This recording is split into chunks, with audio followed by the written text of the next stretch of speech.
Bueno, y estamos con el doctor Ernesto Blume, expresidente del Tribunal Constitucional, para hablar de diversos temas. Doctor Blume, ¿cómo está? Ante todo, muy buenas noches. Buenas noches, muchas gracias por la invitación. A ver, nos serviría mucho entender, desde su punto técnico, además constitucional, cuál es el camino que va a seguir esta ya moción de vacancia que se ha presentado, porque entendemos que una vez que ingresa, se activan una serie de plazos. Así es, exactamente. Bueno, la tramitación de la vacancia por incapacidad moral permanente tiene un trámite mucho más expeditivo. Es decir, presentada la moción, se va, siempre y cuando se cumplan los requisitos de número de votos, que en este caso se superan, va a ser presentada, aprobada la admisión, se cita al señor presidente en un plazo muy corto, se le escucha y luego se decide. O sea que estamos hablando de un tiempo muy breve. Es decir, doctor, se presentó hoy día la moción de vacancia. Sí. Entendemos que eso se tendría que ver en el pleno que tenemos el día jueves. Mire, yo tengo acá el detalle del artículo 89A del reglamento del Congreso, que dice lo siguiente: el pedido de vacancia se formula mediante moción de orden del día, firmada por no menos de 25% del número legal de congresistas. Tengo entendido que esta moción ha sido firmada por 67 congresistas. Para la admisión del pedido de vacancia se requiere el voto de por lo menos 40% de congresistas hábiles. Y creo que los 67 superan ese número. El Pleno acuerda día y hora para el debate y votación del pedido de vacancia, sesión que no puede realizarse antes del tercer día siguiente a la votación de la admisión del pedido ni después del 10º día, salvo que 4/5 partes del número legal de congresistas acuerden un plazo menor o su debate y votación inmediata. El acuerdo que declara la vacancia de la Presidencia de la República por la causal prevista en el inciso segundo del artículo 113 de la Constitución requiere una votación calificada no menor de 2/3 del número legal de miembros del Congreso y consta en resolución del Congreso. Es decir, es un trámite sumamente breve y por lo tanto esto puede estarse definiendo en los próximos días. Y a ver, quizás esta es una pregunta un poco más política, pero ¿cree que el contexto haya cambiado de manera significativa para que tengan los 87 votos? Porque entre 67 y 87 hay 20 congresistas de por medio. Así es. Yo tengo la sensación que sí. Yo creo, en primer lugar, que el gobierno está desesperado. El gobierno, para mí, ha perdido ya los papeles, porque ha recurrido a esta figura de la supuesta denegación de la cuestión de confianza como una última tabla de salvación dentro de un contexto en el cual hay un 70% de la población que rechaza al señor Castillo a nivel nacional, 90% o algo parecido en Lima.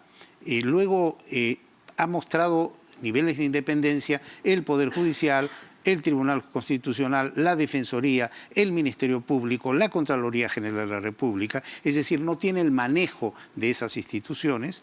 La policía está tratando de manipularla, pero no tiene el manejo de las Fuerzas Armadas. Los sectores de la sociedad civil están reaccionando, la prensa se ha dado cuenta de la situación. Entonces, el contexto que rodea al gobierno es un contexto adverso al gobierno. Es decir, el Perú no quiere el triunfo del castrochavismo ni el socialismo del siglo XXI, ni que aquí reine el comunismo ni el socialismo. Entonces, hay pues un rechazo a un presidente que, lo digo con todo respeto y lo he dicho en varias ocasiones, no da la talla, y lo ha dicho públicamente él mismo en un acto de confesión ante el señor Rincón, que no da la talla, y ha cometido además una serie de situaciones. Yo he leído rápidamente la moción de vacancia, que consta más o menos de 105 páginas, y hay 4 imputaciones que me parecen sólidas. Por un lado, se acusa al presidente de llevar a cabo un desmantelamiento de la administración pública y copamiento, poniendo en riesgo el funcionamiento de la gobernabilidad y el futuro del país. Y es cierto, y ahí se detalla todo lo que ha ocurrido desde el gabinete Bellido en adelante. Luego hay graves vínculos con la corrupción y está en amparo de esta posición la denuncia constitucional de la fiscal de la Nación, en la cual ha recaudado una serie de elementos probatorios y le imputa al señor presidente el ser supuestamente cabecilla de una organización criminal. Luego, las graves faltas éticas, empezando por el plagio y otras más. Y como cuarto punto, la vulneración del equilibrio y separación de poderes y la corrupción a nivel del propio poder legislativo. Y yo creo que esta utilización maliciosa que se está haciendo de la cuestión de confianza, en un contexto en donde se pide cuestión de confianza sobre un tema ajeno a las políticas generales del gobierno.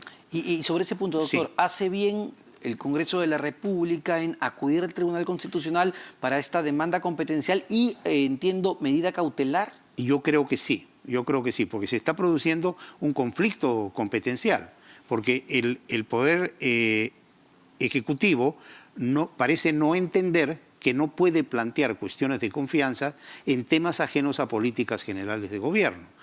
Y lo dice expresamente una ley que ha sido además, y la tengo acá a la mano, ha sido constitucionalizada por el propio Tribunal Constitucional, en febrero y que es la ley 31.355, que dice claramente que solamente puede plantear cuestión de confianza sobre materias de su competencia relacionadas directamente a la concreción de su política general de gobierno.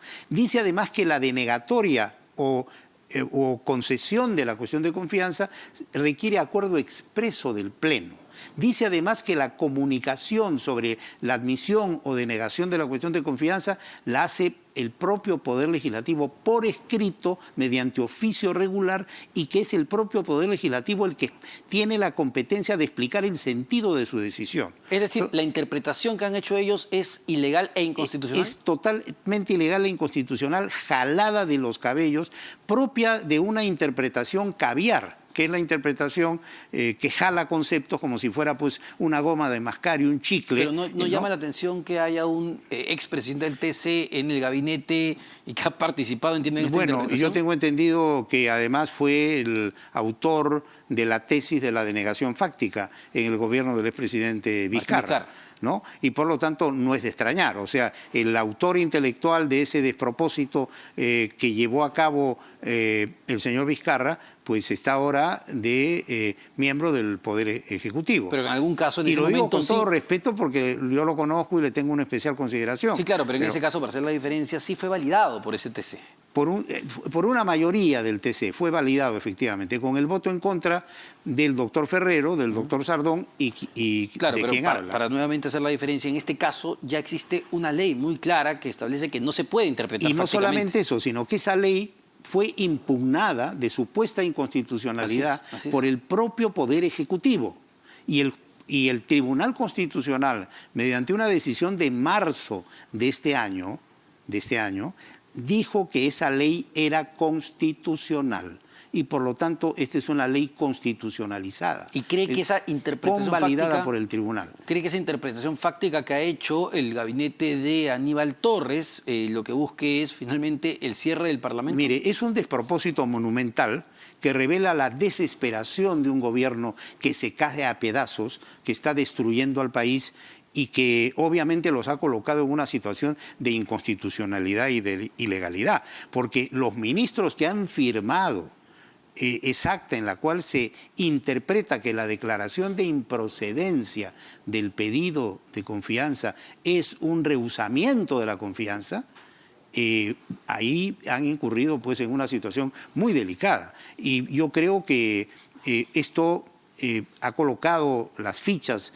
digamos, de los elementos políticos en una situación muy importante para el país porque es clave que el Congreso de la República entienda que tiene que estar a la altura de las circunstancias. Aquí el Congreso de la República se está jugando su existencia misma. Solo para terminar, doctor Blume, ¿cuán importante o cuánto puede cambiar también el escenario, el hecho de que la vicepresidenta Dina Boluarte haya decidido no firmar esta acta y renunciar a pertenecer a este gabinete de Betsy Chávez? Bueno, yo creo que eso revela que hay un ánimo de tener una actitud distinta en beneficio del país, porque es a la que les sucede la presidencia. Pero yo quisiera terminar haciendo un respetuoso llamado a los señores congresistas. Yo creo que es el momento en que el Congreso entienda que aquí hay que pensar primero en el Perú y después en cualquier otro interés. Y por el bien del Perú, por el bien de nuestro país, por el futuro de nuestro país,